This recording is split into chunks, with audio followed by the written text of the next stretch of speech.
It's time for Red News, Blue News, my weekly look at partisan media misbehavior. And I want to begin with a provocative thought about the press's saturation coverage of the Islamic extremist group ISIS. It is clear that ISIS is a barbaric extremist group determined to force its way of life onto others. But it's not just politicians who are calling for military action. It's a lot of media bigwigs, too. Here's the banner headline on the Huffington Post earlier this week: Media war frenzy like 2003. Now, that's a frightening concept right there. And here's a quote that jumped out from me from one of Ron Fournier's columns on nationaljournal.com. He quoted a reader who said, "A decade ago, we all hopped on the bus so the White House could take us to war. Now, it seems like maybe we're driving the bus." Consider this remark from Fox News Channel's Geraldo Rivera. He wrote this on Twitter: "Behead the ISIS butchers."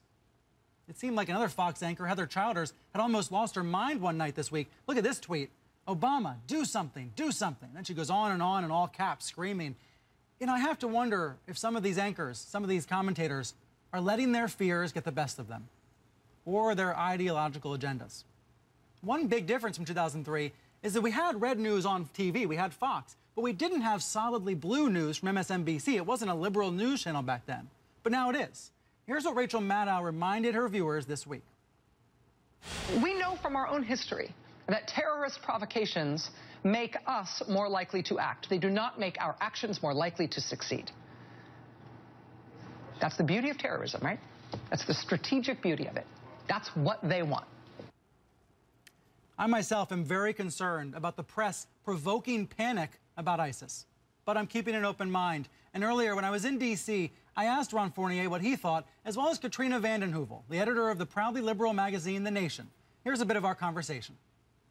I write a weekly column for the WashingtonPost.com, and the editors, you know, I've said many things contrary to the conventional orthodox wisdom of their editorial page or their op-ed, but on Friday, you had Mitt Romney accusing the president of appeasement. You had Charles Krauthammer calling for U.S. war with Ukraine, which doesn't have any strategic priority for this nation. I'm just saying, the Washington Post has not seen a war it doesn't want to double down on. There sure are a lot of politicians stoking war rhetoric, encouraging the president to do something.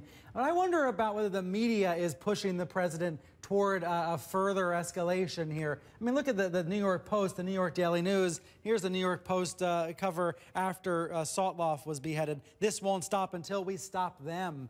That kind of rhetoric. Now, of course, this is a tabloid. But I wonder if there are market pressures, Katrina, that are causing the press to overplay the threat that ISIS actually does pose. No question about it. I mean, there is a trivialization, a tabloidization of news coverage that has infected and affected the way this country, much of the media, has covered the world. Not all of it. And the New York Post is a tabloid. The New York Post is run by Rupert Murdoch. But you do have Fox and other outlets, and it's just not asking the tough questions. And I'm not saying we shouldn't ask tough questions. We must, but ask the tough questions, especially 13 years after 9/11, about what are the real threats to this country. Hasn't this country gone through very bad times? Aren't we allowing the extremists to defeat us if we give in to fear and not show the resilience of a great nation? Thomas Friedman made that point in the New York Times this week about how ISIS wants the U.S. to overreact. That's exactly what any extremist group wants. That's what they want.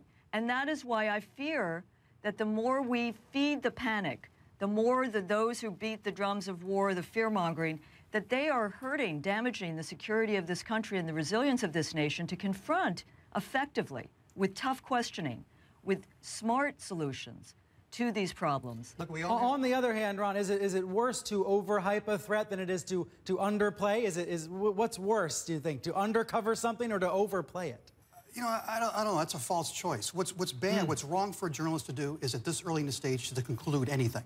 To be able to say that we need to go to war now is irresponsible. To say that we can't go to war now is irresponsible, because the fact is, one thing Katrina's right about is we haven't asked all the questions yet, and even the president, I don't think, has all the answers yet. So yes, media is click-driven right now. Media is sensationalized right now.